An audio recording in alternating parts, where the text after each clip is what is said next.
You know what, जैसे ही मौसम बदलता है ना तो बहुत ज़्यादा चेंजेस आना शुरू हो जाती हैं, ना सिर्फ सराउंडिंग्स में बल्कि हमारी ज़ात में भी।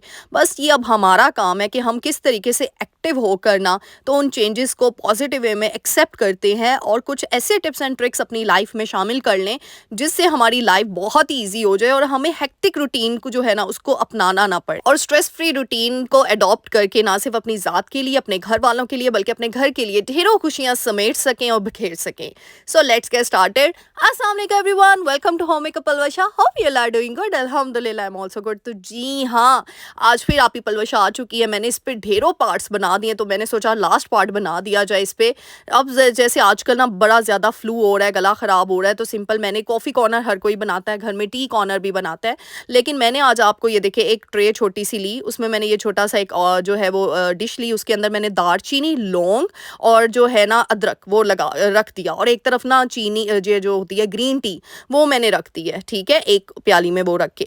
इससे क्या होता है कि जब सामने पड़ी होती है ना चीज़, तो कहवा बनाने का ना आज कहवा कॉर्नर हम रेडी करेंगे। तो इससे क्या होता है इजीली हर कोई जो है ना वो कहवा बना लेता है और इधर उधर से चीज़ें ढूंढनी नहीं पड़ती। और एक होता है ना इंसान जो है लेजी हो जाता है कि क्या पीछे से चीज़ें निकालें। तो अगर आपका काउंटर टॉप छोटा है ना तो मैं ये सजेस्ट करूँगी कि इस तरीके से आप ट्रे में रख के नीचे भी रख सकती हैं, कबर्ड में भी अपनी रख सकती हैं, या फिर कोई भी किसी भी जगह पे आप डाइनिंग एरिया पे भी जो है उसका यूज़ कर सकते हैं। अब साथ ही मैंने जो नेक्स्ट टिप है, नाइफ वगैरह का जो स्टैंड है वो मैंने साथ ही रखा हुआ है। अब मैं इसको आपको बनाना सिखाऊंगी कि आपने इसको बनाना कैसे। सिंपल, आपने साथ ही लगे हाथ पानी डाला केटल में, और ये इलेक्ट्रिक केटल मैं कहती हूँ हर घर में होनी चाहिए, ज़रूरत है सर्दियों में, क्योंकि आपको पता है गैस जब नहीं आती ना तो ये आपके लिए एक मैजिकल, मैं कहती हूँ डिवाइस है, एक मैजिकल गैजेट है सीरियसली।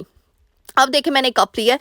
अच्छा, कप की स्टोरी बताती हूँ। मुझे सबने इतने मैसेजेस किए, आप इतने प्यारे कप आपने स्पून्स के लिए रखे, इसको यूज़ करें। तो मैंने कहा ठीक है भाई, इसको मैंने फिर अच्छे से वॉश करके ना मैंने कहा इसको यूज़ करते हैं। अच्छा, मैंने थोड़ा सा अदरक डाल दिया, 2 अदद लौंग डाल दी, ठीक है, और साथ ही मैंने ना ये देखे दालचीनी का एक टुकड़ा डाल दिया, ठीक है, ये डाल दिया। अब मैं वो उबलता हुआ जो गुनगुना पानी है ना वो इसमें ऐड कर दूंगी। और अच्छा, ग्रीन टी मेरी नेक्स्ट टिप यही है, होता है ना आप टी बैग रख लेते हो, मैं क्या करती हूँ टी बैग में से निकाल के ग्रीन टी जो है इसमें डाल देती हूँ, ऐड कर देती हूँ। क्यों करती हूँ वो आगे जाके मैं आपको बताती हूँ। मैं इसको ना स्ट्रेन कर लेती हूँ, मैं इसको छान लेती हूँ इस पानी को, लेकिन अभी फ़ौरन नहीं पीना। अब मैंने ग्रीन टी भी ऐड कर लिया, वो वीडियो क्लिप थोड़ा सा मुझसे कट हो गया था, तो इसको मैंने कवर करके ना 5 मिनट के लिए रख दिया, ठीक है। 5 मिनट के बाद या 4 मिनट के बाद आपने ना उस पानी को जिसके अंदर हमने ग्रीन टी, मैंने लेमन वाली ग्रीन टी यूज़ की है, तो अगर आप नहीं यूज़ करना चाहते तो आप सिर्फ नींबू भी उसमें ऐड कर सकते हैं, हनी भी ऐड कर सकते हैं इसके अंदर। मैंने सिर्फ 3 इंग्रेडिएंट ऐड किया, उसको मैं अब छान लूँगी, लौंग, अदरक, दालचीनी। ये कहवा यकीन करें सिर्फ और सिर्फ आपके डाइजेस्टिव सिस्टम को इम्प्रूव नहीं करेगा, जिसको कफ है, फ्लू वगैरह है ना, उसको भी आराम आ जाएगा। और इसके अलावा ना ये मैं इस तरह के कहवे पीती रहती हूँ, ये आपका बेली फैट भी नहीं होने देता। सर्दियों में भी, गर्मियों में बहुत कम कर देती हूँ, क्योंकि किसी किसी को इशू होता है, पिंपल्स निकल आते हैं। मेरे साथ ये प्रॉब्लम होती है गर्मियों में ना, मेरे पिंपल्स थोड़े से आ जाते हैं जब मैं गर्म चीज़ें पीती हूँ। तो इसलिए आपने अपनी डाइट को अपने अकॉर्डिंग सेट करना है। नेक्स्ट ट्रिप मेरी ये देखें कि मकई का जो आटा है ना, आज मैं उसको गूंदने का तरीका आपको बताऊंगी, और मकई के आटे के गूंदने के साथ साथ मकई के आटे की जो रोटी है वो भी बनाना बताऊंगी, क्योंकि लास्ट टाइम ना मैंने आपको वो जो सख्त वाली रोटी नहीं होती वो बनाना सिखाई थी। आज मैं बताऊंगी कि मेरी मामा कैसे बनाती थी ये रोटी, तो उसके स्टाइल जो है ना वो आप लोगों के साथ शेयर करूंगी, क्योंकि मुझे काफ़ी मैसेजेस आए थे आप ही आप अपना स्टाइल जो है ना, वो मैंने लास्ट टाइम जो बताई थी वो मेरी सास अम्मी की जो है रेसिपी है, आज मैं अपनी मामा की रेसिपी शेयर करूंगी। तो अच्छा, मैंने ना मकई का आटा हमारा ना बालाकोट से आता है, पीछे से आता है, हम ना स्पेशल मंगवाते हैं, और वो बड़ा यहाँ से इस दफ़ा लिए ना तो ये थोड़ा सा ना येलोइश था। अब आप लोग मुझे बताइएगा, मुझे ये ओरिजिनल नहीं लगा आटा, यानी इसमें थोड़ी मुझे मिलावट लगी है, गूंदते वक्त भी, पकाते वक्त भी। पता नहीं अब ये ठीक है कि नहीं, लेकिन इस बार हमारा नहीं आ सका आटा, तो इस वजह से फिर हमने यहीं से मंगवा लिया। अब उसके अंदर मैंने थोड़ा सा नमक ऐड किया। अब इसको हमने इस तरीके से गूंदते जाना है ताकि इसके अंदर ना गुठलियाँ ना बने। यहाँ पे मेरी नेक्स्ट टिप भी यही है कि हम ना आटा गूंदते वक्त क्या करते हैं, तो फुल गर्म पानी सर्दियों में डाल देते हैं या फुल ठंडे पानी से आटा गूंद लेते हैं। कोई भी आटा आप गूंद रहे हैं, चाहे गंदम का आटा है, चाहे मकई का आटा है, चाहे मैदा गूंद रहे हैं, आप नीम गर्म गुनगुना पानी इस्तेमाल करें, उससे आपका आटा जो है वो ख़राब नहीं होता, खमीरा नहीं होता। और गर्मियों में कहते हैं कि फुल ठंडे पानी से आप कर लो, लेकिन सर्दियों में ना आप नीम गर्म पानी से आटा गूंदो, ठीक है, क्योंकि वो जल्दी गूंदा जाता है, उसमें गुठलियाँ नहीं बनती हैं और आटा सॉफ्ट होता है। और आटा गूंदने के बाद ना आप उसके ऊपर एक ऑयल की लेयर जो है ना अपने हाथों पे थोड़ा सा ऑयल को चिपका के ना, तो वो लगा दो। तो इससे भी सर्दियों में आटा आपका काफ़ी देर तक जो है वो चलता है, काफ़ी देर तक नहीं, यानी 1 दिन का या 1.5 दिन का, जैसे भी 3 टाइम का निकल जाता है। तो इससे आटा क्या, सबसे बड़ी बात है सर्दियों में आटा ना बड़ा हो जाता है, हार्ड आटा हो जाता है और रोटी अच्छे से नहीं पकती। तो इसीलिए मैंने कहा मैं आप लोगों के साथ शेयर कर दूँ अपनी प्यारी-प्यारी शेरनियों के साथ, बब्बर शेरनियों, सच बब्बर शेरनियों को तो एप्रिशिएट करना बनता है। आप लोग मुझे रोज़ करते हो, तो मैंने सोचा आज आप लोगों से करूँ। थैंक यू सो मच, दिल से दुआएँ आप सबके लिए। मुझे इतना प्यार, इतना सपोर्ट देने के लिए बहुत-बहुत शुक्रिया। मतलब मैं आप लोगों के कमेंट्स पढ़ती हूँ ना, सीरियसली मैं इमोशनल हो जाती हूँ, कई बार तो आँखों में आँसू आ जाते हैं। कल आप लोगों ने मुझे इतने कमेंट उस दिन किए कि आप ही बस, आपकी वीडियो से ना हम दिल से रिलेट करते हैं। मैं बताऊँ क्यों करते हैं? क्योंकि मैं दिल से बोलती हूँ। हमेशा याद रखना, मैं हमेशा कभी भी एक एग्ज़ाम्पल दूँ। अच्छा, यहाँ पे मैं पहले बात अपनी कंटिन्यू करती हूँ। पहले मैं देख लें, ये देखिए इस तरीके से मैंने पतला आटा गूँधा है। मैंने गंदम के आटे की तरह नहीं आटा, अब आप लोगों ने कहना भई मकई के आटे को ऐसे कौन गूँथता है? तो जी हाँ, ये मेरी नानो इस तरीके से बनाती थी। तो ये देखिए इस तरीके से हमने इसकी कंसिस्टेंसी रख ली है। अब मैंने इतना ज़्यादा जो गूँधा है ना, मैं इसको फ्रीज़ कर लूँगी ताकि मुझे बार-बार गूँधना ना पड़े। पहले हमने अच्छे से हाथों की मदद से गुठलियाँ नहीं बनाने देनी और फिर पानी ऐड करते जाना थोड़ा-थोड़ा करके, और इसको इस कंसिस्टेंसी में ले आना है। फिर मैं इस तरीके से बाउल्स में ऐड कर देती हूँ। अब जितना मुझे सुबह बनाना था उसके लिए मैंने निकाल दिया, और ये छोटा बाउल जो मैंने फ्रीज़ करना था मैंने उसके लिए निकाल दिया। कवर करके मैं इसको फ्रीज़ कर दूँगी। अच्छा, यहाँ पे मैं बताती हूँ।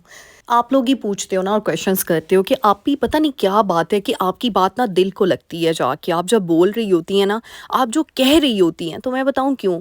हमेशा याद रखना, जो आप अंदर से हो ना, अगर वही बाहर से हो ना, तो अल्लाह सुब्हान तआला उसमें बरकत डाल देगा। लेकिन अगर आप अंदर से कुछ छोड़ और बाहर से प्रिटेंड कर रहे हो ना, तो फिर आपका कुछ नहीं हो सकता, क्योंकि अल्लाह हमें अपने हर काम में अल्लाह की बरकत चाहिए, और अल्लाह सुब्हान तआला दिलों के छठे खाने में भी मौजूद होकर आपको देख रहा है। उसको पता है कि आप अंदर से कैसे, और आप बनावट किस चीज़ की कर रहे हो, तो फिर उस चीज़ में बरकत नहीं होती है। मैं बड़ी डीप जाके बात कर रही हूँ। हमेशा अपनी चीज़ों में बरकत लाएँ, और तब होगा जब आप ऑथेंटिक चीज़ करेंगे। जो आप हैं ना, आप वही हैं। आप प्रिटेंड करना छोड़ दें। आप बनावटी चीज़ों पे, मैं कहती हूँ आजकल लोग ना बनावटी हो गए हैं बस। जो जैसा कर रहा है उसको पकड़ के दूसरे ने भी वैसा ही करना है। आप ये देखिए आपके अंदर क्या टैलेंट है। यहाँ पे न्यू यूट्यूबर्स को मैं एक टिप भी दूँगी इम्पोर्टेंट। जो आपकी स्किल है, जो आपका हुनर है, आपने वो करना है और अल्लाह से बरकत माँगनी है, क्योंकि अल्लाह बड़ा बेनियाज़ है। क्योंकि हमने लोगों की जो है ना उससे नहीं वाह-वाही बटोरनी, हमने अल्लाह सुब्हान तआला से अजर लेना है। जब आपकी सोच ये बन जाएगी ना, फिर यकीन करें आपकी ज़िंदगी कामयाब हो जाएगी। तो हमेशा वो करो जिसके अंदर आपकी स्किल है। आपने अल्लाह से बरकत माँगनी है अपने काम में। तो शायद इसी वजह से मेरे दिल से लिखी हुई जो मेरी लाइन्स है ना, वो आपके दिल को हिट करती हैं यार। बहुत-बहुत शुक्रिया आप सबका। तो देखिए, अच्छा साथ-साथ ये भी बता दूँ, ये देखिए इस तरीके से ये मकई की रोटी बन गई, और ये पतली बनती है और ये इतनी मज़े की लगती है ना, ऐसे क्रिस्पी-क्रिस्पी। तो मैंने आज ये भी बनाई, मेरे घर में ये भी बहुत शौक से खाई जाती है। इसको लो फ्लेम पे आपने पकाना है अच्छे तरीके से, और फिर गरम-गरम चाय के साथ आप खाएँ, आपको मज़ा आ जाएगा। हाँ, कुछ लोग बटर भी लगा देते हैं, मक्खन के साथ खाते हैं, तो हम लोग ऐसे ही एज़ इट इज़ जो है इसको कंज़्यूम करते हैं। तो बहुत ही मज़े का, और सर्दियों में मैं कहती हूँ सर्दियों की सौगात की है बई मकई दा आटा ते सरसों दा साग। जिन्हें नहीं खादा उन्हें कुछ भी नहीं खादा फिर। मकई दा आटा नहीं, सॉरी, मकई दी रोटी ते सरसों दा साग ते नाल चाटी दी लस्सी। उफ़, मज़ा आ जाता है। वैसे चाटी की लस्सी अभी तो नहीं हम पी सकते, लेकिन हाँ, हम चाय के तो सिप ले सकते हैं ना साथ में। जो लोग चाय के लवर्स हैं उनको मैंने एक्टिव कर दिया। अच्छा, मैं नहीं हूँ बाय द वे चाय की लवर। हाँ, पी लेती हूँ कभी-कभार, लेकिन ऐसे मरती नहीं हूँ चाय के ऊपर। ये भी आपको किसी दिन बताऊँगी, किसी वीडियो में डिस्कस करूँगी। चाय नो डाउट सही है, लेकिन इसके कितने जो है ड्रॉबैक्स हैं वो भी आपको पता होने चाहिए। अच्छा, नेक्स्ट टिप मेरी देखें, चाय जब बनाते हैं ना आप लोग, तो कुछ फैमिली मेंबर्स होते हैं जो वैसे कहवे नहीं पी रहे होते, अदरक उनसे अंदर नहीं निकल रहा होता। तो अगर आप चाय में पत्ती डालने के बाद कहवा बनाते हुए ना, अदरक इस तरीके से कभी भी चाय में एज़ इट इज़ मत ऐड किया करें, उसको थोड़ा कूट लिया करें सिलवट्टे में।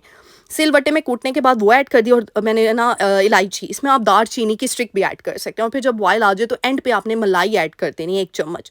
इससे चाय इतनी क्रीमी, इतनी मज़े की बनती है, आपकी पलवशा गारंटी दे रही है। आज ही आपने इस तरीके से चाय बनानी है ना, तो सर्दियों में आपको कहते हैं ना चस आ जानी तानू। ਤੇ ਤੁਸੀਂ ਜਦੋਂ ਚਾਹ ਪੀਣੀ ਨਾ, ਤੇ ਤੁਸੀਂ ਸਾਰਿਆਂ ने ਮੈਨੂੰ दुआवां देनी है। तो बस जी, अपनी दुआवां ਵਿੱਚ ਮੈਨੂੰ याद रखना है। ढेर सारी दुआएं आप सबके लिए, यकीन करें दिल से दुआ निकलती है। इतनी प्यारी, इतनी पॉजिटिव ऑडियंस मुझे मिली है यार। रब्बे कायनात बहुत बहुत शुक्रिया, क्योंकि अल्लाह ताला ही वसीले बनाता है, अल्लाह ही लोगों के दिल मोम करता है। तो बस मैं क्या आप लोगों का शुक्रिया अदा करूँ, तो फिर क्या करना है, जल्दी से जाएँ, लाइक कर दें, शेयर कर दें, कमेंट कर दें और सब्सक्राइब का बटन भी क्लिक करना है, क्योंकि काफ़ी लोग सब्सक्राइब का बटन क्लिक करना भूल जाते हैं, वीडियो देख के चले जाते हैं लेकिन सब्सक्राइब क्लिक नहीं करते, क्योंकि वीडियो इतनी उनको अच्छी लग रही होती है ना कि वो भूल जाते हैं भाई सब्सक्राइब भी क्लिक करना है। अच्छा, नेक्स्ट मेरी टिप ये है कि जैसे सर्दियों में ना गैस इशू होते हैं हर तरफ, ठीक है, गीज़र अगर नहीं लगा या नहीं ऑन हो रहा तो हम क्या करते हैं, ठंडे ठंडे पानी से बर्तन धो लेते हैं। तो क्या फ़ायदा, या तो गीज़र का वेट कर लें, जब आए गैस तब बर्तन धो लिया करें, नहीं तो अगर ज़्यादा इमरजेंसी है धोने है ना, तो इस तरीके एक टब बना लें, उसमें नीम गर्म पानी, ये इलेक्ट्रिक केटल में गर्म की या सिलेंडर रखा हुआ है चूल्हे पे गर्म करके ना, इस तरीके से एक बाउल में एक टब में डाल लें और इस तरीके से नीम गर्म पानी से आप बर्तन वॉश करें। यकीन करें, इससे आपके हाथ भी सही रहते हैं। हाँ, दूसरी टिप ये भी, आप ग्लव्स भी यूज़ कर सकते हैं, लेकिन हम जो है ना, हम औरतें, हम क्या करें भई, हमसे नहीं ये आई माई चमचम होती, तो मेरे भी ग्लव्स रखे हैं लेकिन मैं ग्लव्स पहनती नहीं हूँ, पता नहीं क्या आदत है कि बस मेरे से नहीं पहने जाते। तो मुझे पता है, मैं रिलेट कर सकती हूँ, मेरी काफ़ी बहनें जो हैं वो भी ऐसी हैं, उनसे भी नहीं पहने जाते ग्लव्स। अच्छा, ये मैंने आप लोगों को एक टिप बताई थी, लेकिन यहाँ पे ना जैसे ही मेरी गैस आ गई ना, तो फिर मैंने गीज़र ऑन करके अपना, आप टैप के वो दोनों पोर्शन दे सकते हैं, एक में गर्म पानी आता है, एक में ठंडा पानी आ रहा होता है।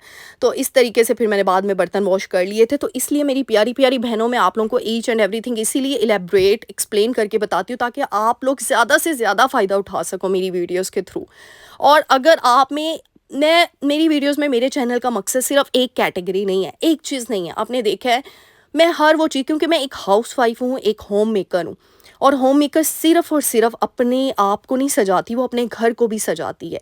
और घर को सजाने के साथ वो अपने अल्लाह के साथ भी अपना कनेक्शन स्ट्रॉन्ग रखती है। अच्छा, यहाँ पे नेक्स्ट टिप मैं बता रही हूँ, ये भी बहुत ज़रूरी है। बर्तनों का कभी भी गंध सिंक में ना जाने दिया करें, ठीक है? वो सिंक भी बंद हो जाता है आपका काम, क्योंकि सर्दियों में दिल नहीं करता ना इतने ज़्यादा काम इकट्ठे करने को। तो इसीलिए आप थोड़ा-थोड़ा करके अगर करेंगे ना, तो ज़्यादा ईज़ी हो जाएगा। अपने आप को ईज़ी रूटीन में सेट करें। तो यहाँ पे मैंने ये मेरे पास टोकरी सी पड़ी हुई थी, उसमें मैंने शॉपर लगा दिया और इस तरीके से प्लेट के अंदर काफ़ी गंद आता है, तो आप उसको ना साथ लगे हाथ ही ना सिंक में डालने से अच्छा है कि आप उस टोकरी में डालते जाएँ, शॉपर में ऐड करते जाएँ। तो इससे क्या होगा, आपकी चीज़ें भी साफ़-सुथरी रहेंगी। और ये देखिए, जो हड्डियाँ वग़ैरह होती हैं, मीट खाया होता है, चिकन खाया होता है, तो वो साथ ही आप बिल्ली के लिए, अगर कोई बाहर है बिल्ली वग़ैरह, आप उसके लिए निकाल के अलग कर सकती हैं, उसको गंद में ना ऐड किया करें। देखो, जानवरों के मुँह में चला जाएगा तो सवाब भी मिलेगा। तो इस वजह से इस तरीके से चीज़ों को ना ऐसे सेग्रीगेट कर लिया करें। सारे को कचरा बना के फेंकना एक वो नहीं है, हुनरमंदी नहीं है। रोटी का टुकड़ा है तो रिस्क को आपका पता है, ज़िया बिल्कुल नहीं करना चाहिए, उसके लिए अलग डिश मैंने रखी होती है। तो यहाँ पे गीज़र आ गया था, मैंने साथ ही लगे हाथ ही जो है बर्तन सारे वॉश कर लिए। और इस तरीके से क्या होता है, आपकी जो है ना, चीज़ों की मेंटेनेंस बहुत ज़्यादा रहती है। अच्छा, मुझे ना एक कमेंट भी डिस्कस करूँगी। मुझे कमेंट आया, मैंने एक वीडियो बना के दी हुई थी कि जी बर्तन आप वॉश कर, तो उन्होंने कहा भई बंदा मरता भी हो तो बर्तन वॉश करे। भई मैंने कब कहा है? ये नहीं कहा आपने। देखो, मैं अपनी रूटीन आप लोगों के साथ शेयर करती हूँ, ठीक है? मुझे सिंक में बर्तन पड़े अच्छे नहीं लगते, सीरियसली। हाँ, तबीयत थोड़ी ऊपर नीचे हो जाए या जैसे हो जाए, आप ये मेरे देखा आपने सिंक के 2 पोर्शन क्यों मैंने रखे हुए हैं। फिर मैं वो एक सिंक वाले पोर्शन में सारे बर्तन ना अपने जमा कर लेती हूँ कि ठीक है, थोड़ी देर बाद, जैसे अब गीज़र का मसला होता है तो गीज़र नहीं अभी ऑन हुआ या फिर गैस नहीं आ रही, तो थोड़ी देर के लिए फिर मैं रुक जाती हूँ, ताकि मेरा दूसरा जो है ना वो ऐसे ही रहे। अच्छा, नेक्स्ट टिप साथ ही बता दूँ, ये जो छाननियाँ होती हैं ना, स्ट्रेनर्स होती हैं, इनको हम अच्छे से वॉश नहीं ना करते तो यकीन करें ये ऐसे ग्रीसी काली हो जाती है ना। और मैंने ऐसे-ऐसे लोग देखे, यकीन करें, वो इतनी सफाई का ध्यान रखते हैं, लेकिन जो खाने-पीने की चीज़ें होती हैं ना, उनको ऐसे ही काला गंदा छोड़ा होता है। और फिर बाद में क्या होता है, आप पैसे का ज़ाया ना नहीं ले आते हो, या फिर इस पे डबल मेहनत लगती है। गर्म पानी करके, वैसे बता दूँ, गर्म पानी करके बेकिंग सोडा, विनेगर डाल के ना, अगर आप छानियों को उसमें डाल दें तो वो भी वाइट कर देती हैं। लेकिन अगर लगे हाथ ही आप सर्दियों में भी अगर 1 मिनट करके, मैंने वो ब्रश देखे, इस तरीके से ब्रश आप यूज़ कर लिया करें छाननियों के लिए, तो यूँ झटपट तरीके से ना यूँ सफाई हो जाती है। अब नेक्स्ट है, ये कटोरे जो होते हैं, सिल्वर के बर्तन होते हैं ना। अब आप लोगों ने मुझे बड़ी रिक्वेस्ट की थी कि आप ही इतने चमकते कैसे हैं आपके बर्तन। तो भाई मैं इतनी मेहनत नहीं करती, सर्दियों में वैसे भी इतनी मेहनत नहीं होती। सिंपल मैंने काला तेल रखा हुआ है, ब्लैक ऑयल जो होता है, ईज़िली पंसार की दुकान से हर जगह मिल जाता है। उसको मैंने डाइल्यूट करके यूज़ किया, कभी भी कंसंट्रेटेड फॉर्म में यूज़ नहीं करना काला तेल, ठीक है? क्योंकि हाथ भी काले होते हैं। देखिए, मैंने डाइल्यूट फॉर्म में किया, मेरे हाथों को कोई वो नहीं होगा, नुकसान नहीं होगा। थोड़ा-सा ऐड किया और मैंने वो देखें, इस तरीके से मैं इसको अच्छे तरीके से, बस 2 सेकंड, 2 मिनट, 1 मिनट लगा है मुझे। और ये देखें जी, इससे पहले कि इतने काले बर्तन हो जाएँ और आपको फिर बस या तो बर्तन एक्सचेंज करने पड़ जाएँ, या फिर उनको मांज-मांज के बस अपने हाथों की आप कुर्बानी दे दें। तो इसी वजह से थोड़ी यार एफ़र्ट आप अगर जो मौसम जो मर्जी है, सर्दी या गर्मी है, देखो सर्दियों में फिर भी काम करने का थोड़ा सा मजा आता है, गर्मियों में तो इतनी गर्मी लग रही होती है ना, जिनके किचन में फ़ैन नहीं होता, मैं उनसे रिलेट कर सकती हूँ। अल्हम्दुलिल्लाह मेरे किचन में फ़ैन है, लेकिन गर्मियों में ज़्यादा काम करने पे मुसीबत हो रही होती है। हाँ, सर्दियों में ये होता है, एक तरफ आप चूल्हा ऑन कर लो ना, हांडी रखी हुई है, साथ साथ आप मल्टीटास्किंग कर लो, बर्तन धो लो, तो इतनी सर्दी नहीं लगती और इजीली काम मेंटेन हो जाते हैं। तो मैं कहती हूँ कौन लोग हैं जो कहते हैं सर्दियों में काम नहीं होते, मैं तो कहती हूँ सर्दियों में ही तो काम होते हैं, बस थोड़ा सा दिमाग एक्टिव रखने की ज़रूरत होती है। नेक्स्ट टिप मेरी होती है, सर्दियों में ना बर्तन इतने जल्दी जल्दी ड्राई नहीं होते, तो मैं क्या करती हूँ, मैंने एक टाल रखा हुआ है, छोटा सा टावल पीस रखा है। मैं क्या करूँगी अब इससे ना जल्दी से, जो बर्तन ऐसे होते हैं ना, कुछ गैजेट्स होते हैं, कुछ डिवाइसेस होती हैं जिनको हमने धो के टूल्स को फ़ौरन से सेट करना होता है, क्योंकि मुझे, आपको पता है, मैं बस होता है कि हर जगह पे अपनी अपनी चीज़ पहुँच जाए। तो अगर मुझे जल्दी होती है ना, और वैसे भी कई बार बर्तन इतने ज़्यादा होते हैं कि एक बास्केट जो आपने रखी होती है ना, वो पूरी नहीं पड़ती, उसको फ़ौरन से आपने मतलब अरेंज करनी होती हैं चीज़ें, और फिर दोबारा से धो के उसमें रखनी होती हैं। तो फिर मैं क्या करती हूँ, इस तरह चीज़ों को कभी भी गीला नहीं रखना, उसमें मॉइस्चर पैदा होगा और वो चीज़ें अंदर से ख़राब होना शुरू हो जाएंगी। आपने कभी देखा है स्टील की पतीली को अगर आप ऐसे ही एज इट इज़ रख दें, उसको सुखाए बगैर, तो वो आप जब 2 दिन बाद निकालेंगे, 1 दिन बाद निकालेंगे, उसके अंदर काले काले डॉट्स पड़े होते हैं। तो फिर दोबारा से आपको धोना पड़ता है। तो क्या फ़ायदा 2-2 दफ़ा मेहनत करने का, एक ही दफ़ा मेहनत कर लोगे ना, ज़िंदगी सुकून में आ जाएगी। अब साथ ही लगे हाथ जो ये बर्तन वाली चीज़ें होती हैं ना, सर्दी हो गर्मी हो, जो मर्ज़ी मौसम हो, मैं इनको इस तरीके से वॉश करके ना उल्टा करके रख देती हूँ बर्तन धोने के बाद, क्योंकि इससे क्या होता है कि इनके अंदर वो ग्रीसीपन जो होता है ना, वो नहीं होता, और ईज़िली ना चीज़ों की मेंटेनेंस रहती है, चीज़ें देर तक चलती हैं। नेक्स्ट मेरी ये है कि अब जो है सर्दियाँ वैसे भी बहुत लिमिटेड रह गई हैं मुझे लगता है तो धूप ले लो जितनी लेनी है, विटामिन डी सोर्स ले लो। नो डाउट सप्लीमेंट्स पे इनटेक कर रहे होते हैं, लेकिन अगर नेचुरल सप्लीमेंट आपको मिल रहा है अल्लाह की तरफ से, तो वो कंज्यूम करो, वो ज़्यादा अच्छा है। तो मैं क्या करती हूँ, फ्रूट्स वगैरह, अच्छा यहाँ पे बड़ी इंपॉर्टेंट टिप दूंगी, फ्रूट वगैरह तो इनटेक करें, लेकिन कभी भी अपनी स्किन केयर धूप में ना करें, याद रखें ये हमेशा। स्किन केयर के मामले में धूप में नहीं करनी, वो आप अपने कमरे में करें। धूप, सनलाइट जो रेज़ है ना, वो आपकी स्किन को वैसे ही मिले विदाउट सेल्फ केयर, यानी आपने अपनी स्किन को बस मॉइस्चराइज, सन ब्लॉक किया, दैट्स इट। मैंने देखा है कुछ लोग कोकोनट ऑयल लगा रहे होते हैं मुंह पे, मस्टर्ड ऑयल लगा रहे होते हैं, तो पता है सनलाइट जब पड़ती है, रेस पड़ती हैं, तो वो आपको काला कर देती हैं आपकी स्किन को। तो इसी वजह से सिर्फ सन ब्लॉक मॉइस्चराइज करके जाएं, और अपने पाँव, बालों को, यहाँ मैंने दुपट्टा लिया हुआ था, वीडियो बनानी है, लेकिन यहाँ पे नेक्स्ट टिप भी मेरी ये, अपनी स्किन को धूप लगवाएं। और कोई स्वेटर, कोई जैकेट पहनने की ज़रूरत नहीं, कोई सॉक्स पहनने की ज़रूरत नहीं। मैंने ऐसे लोगों को देखा सॉक्स पहन के धूप में बैठे होते हैं, क्या फ़ायदा। अपने पाँव को, जूता उतार के अपने पाँव को, अपने हाथों को, अपने बालों को जो है उसको अच्छे से अच्छा जो है विटामिन डी कंज्यूम करने दें। और यहाँ पे एक नेक्स्ट टिप है, एलोवेरा जेल हर घर में लगा होना चाहिए, क्योंकि उस एलोवेरा जेल को आप यूज़ करेंगे ना, ऑर्गेनिक जो आपके घर में है, यकीन करें उससे आपको बड़ा बेनिफिट मिलेगा। तो मैं अपने बालों में डैंड्रफ, क्योंकि सर्दियों में बहुत हो जाती है, तो मैं एलोवेरा जेल अपने बालों पे लगाती हूँ, एलोवेरा ये जो प्लांट है ना, यहाँ से तोड़ कर। नेक्स्ट में ये पौधे आपने देखे हैं, सर्दियों में ना कुछ चीज़ें मुरझाई होती हैं, तो उनकी शिफ्टिंग शफलिंग करनी पड़ती है। तो मैंने आपको अपनी छत का ये सारा टूर किया, अभी छत पे काम हो रहा है, क्योंकि धूप भी आजकल निकल रही है, ग्रिल जो है उसको हमने पेंट किया है, कुछ प्लांट्स की मैंने शफलिंग की है। अब नेक्स्ट जो है ना, इंशाल्लाह नेक्स्ट क्लिप्स में बताऊँगी, नेक्स्ट वीडियोज़ में, कि छत पर क्या काम हो रहा है। नेक्स्ट टिप मेरी ये है कि जब आटा हम फ्रिज से सुबह के टाइम निकालते हैं ना नाश्ते के लिए, तो आटा बड़ा हार्ड हुआ होता है, ठीक है, चाहे हम ऑयल भी लगा दें, चाहे हम उसको नीम गर्म पानी से भी कर लें, कुछ हद तक सॉफ्ट होता है। लेकिन एक और टिप जिसको जल्दी है ना कि सॉफ्ट सॉफ्ट पराठे बने, तो आपने क्या करना है, जल्दी से ना सुबह उठते सारी ना 5 मिनट पहले, नाश्ते से पहले ना आपने पराठे ये जो होते हैं ना पेड़े करके रख देने आपने, ठीक है। जैसे ये देखिए यहाँ पे मैंने आटा लिया और मैंने जल्दी से पेड़े बना के रख लेने। और जब आप पेड़े बना कर ना थोड़ी देर बाद पेड़ों को आप रोटी बनाते हो ना, वो रोटी बड़ी मज़े की बनती है, बड़ा मज़े का पराठा बनता है। तो थोड़ी देर के लिए छोड़ दिया करें पेड़े बना के, फिर आप तब तक अपना पानी पी लें, डिटॉक्स वाटर इनटेक कर लें, कुछ भी आपने खाना पीना है तब तक वो कर लें, और तब तक आपके पराठे जो है ये सॉफ्ट हो जाएंगे। और इस तरीके से आप ना इनको बेल कर अच्छे से, और फिर इतने क्रिस्पी पराठे बनते हैं ना, बड़े मज़े के बनते हैं, हार्ड नहीं होते ना। और वो लोग स्पेशली ना जिनको आर्थराइटिस का मसला होता है ना, उनसे सुबह के टाइम रोटी नहीं पक रही होती, मेरे भी बड़ों में किसी को है। तो मैं एक चीज़ बताऊं, तो अगर आप इस तरीके से पेड़े पहले करके रख देते ना, तो इजी हो जाता है आपके लिए। आटा या फिर रख के, कुछ लोग क्या करते हैं आटा रख देते हैं थोड़ी देर पहले ही, नमाज के टाइम उठे आटा बाई रख दिया, वो भी ठीक है तरीका। नेक्स्ट टिप है, मैं तवा जो है ना वो बड़ा, उसके ऊपर रोटी चिपक जाती है, आपने क्या करना है, उसको ग्रीस करना है, थोड़ा सा ऑयल डाल के इस तरीके से। कोई भी नैपकिन तवे के लिए एक सेपरेट रखा करें, क्योंकि वो फट जाता है, जल जाता है, तो इसलिए तवे वाला नैपकिन हमेशा सेपरेट रखा करें।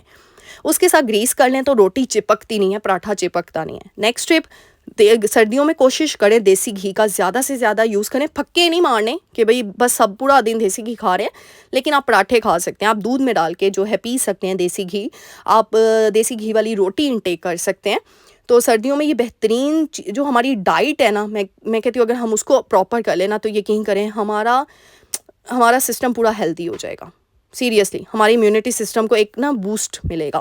तो ये देखिए जो इस तरीके से पराठा कितना क्रिस्पी, कोई चिपका नहीं तवे के ऊपर, कुछ भी नहीं है। तो ये छोटी छोटी टिप्स हैं जिनको फॉलो करके ना हम अपनी ज़िंदगी को आसान बना देते हैं। नेक्स्ट टिप है, चंगेर के ऊपर कभी भी गर्म पराठा एज इट इज़ मत रखा करें। आपको पता है प्लास्टिक है, प्लास्टिक के अंदर कभी भी गर्म चीज़ नहीं रखते। इसके कितने साइड इफ़ेक्ट्स हैं आप कभी पढ़ें गूगल पे जाके। हमेशा नैपकिन रखें, ठीक है, उसके ऊपर आप जो है ना वो रखें, पराठा रखें। तो छोटी-छोटी टिप्स हैं जिनको हमें खुद फ़ॉलो करना पड़ता है। मैंने कई मतलब देखा है कि आप देखो ऐसे गरम-गरम चीज़ें प्लास्टिक में डाल देते हो, कभी भी ना डालें। मैं हमेशा ब्लेंडर के अंदर भी अगर कोई मसाला मैंने पीसना होता है, मैं गरम नहीं, ठंडा करके थोड़ा-सा नीम गरम करके ऐड करती हूँ। कभी भी गरम चीज़ कहीं पे भी नहीं ऐड करनी प्लास्टिक वाली चीज़ों में। अच्छा, मैं अब आपको एक एनर्जी बूस्टर ड्रिंक यहाँ पे बताने लगी हूँ। सर्दियों में ये आपने अपनी ज़िंदगी में शामिल कर लेनी और आप की ज़िंदगी सुकून में आ जाएगी, बिकॉज़ ये ड्रिंक आपकी बॉडी को हाइड्रेट रखेगी। हम बहुत कम पानी पीते हैं ना, सर्दियों में नहीं पिया जाता। तो जूसेस के थ्रू ही हम अपनी डेफिशिएंट जो हमारे विटामिन्स हैं उनको हम पूरा कर सकते हैं। इसमें मैंने देखिए किशमिश डाल दी है, किशमिश थोड़ी-सी डाली है, चुकंदर, खीरा, अदरक और कैबेज, बंद गोभी। ये फूल गोभी की बात नहीं करी, बंद गोभी की का ड्रिंक आज मैं आपके साथ रेसिपी शेयर कर रही हूँ। इन सारी चीज़ों को आपने ग्राइंड, और हल्दी, कच्ची हल्दी, इसके तो मैंने बेशुमार कच्ची हल्दी के आपको रेसिपीज़ बता दी हुई हैं, मेरी पुरानी वीडियोज़ में देखिएगा। सर्दी की जितनी मैंने वीडियोज़ बनाई है ना, उसमें आपको सब चीज़ें बहुत बेनिफिशियल मिलेंगी। तो बस थोड़ा-सा आपने ये सारे इंग्रीडिएंट मैंने डाले हैं 1 ग्लास पानी में, और मैं वो ऐड कर दूँगी, इसको ब्लेंड कर दूँगी। आपने छान के, क्योंकि चुकंदर एज़ इट इज़ ये देखिए इस तरीके से तो नहीं पिया जाएगा। मैं क्या करती हूँ, इसको छान लेती हूँ और बस। ये आपने अपनी डाइट में रखना है। अगर बच्चों को भी दे सकते हैं ना, 3 साल, 4 साल, 5 साल के बाद वाले बच्चे जो हैं, उनको आप इसके अंदर ना गुड़ डाल के या शीरा डाल के थोड़ा मीठा करके दे दें या शहद डाल के दे दें। उनसे इस तरीके से नहीं पिया जाएगा, लेकिन बड़े पी सकते हैं, ठीक है? तो बड़ों के लिए कोई मिठास की ज़रूरत नहीं है। हाँ, बच्चों के लिए मैंने मोहम्मद को थोड़ा-सा टेस्ट इंट्रोड्यूस करवाया था इसका, उसमें ना शहद डाल के, बट उसने पिया नहीं। लेकिन ज़ाहिर बात है बच्चों को आहिस्ता-आहिस्ता इंट्रोड्यूस चीज़ें करवानी चाहिए, बट मैं यही रिकमेंड करूँगी 1 साल से अबव ही बच्चों को दें आप, तो ज़्यादा बेस्ट है। तो बस जी, उम्मीद करती हूँ आज की वीडियो बहुत ज़्यादा पसंद आई होगी। मेरे चैनल को लाइक कर दें, शेयर कर दें, सब्सक्राइब कर दें। अपनी दुआओं में याद रखिएगा। मिलते हैं नेक्स्ट वीडियो में। टिल देन अल्लाह हाफ़िज़।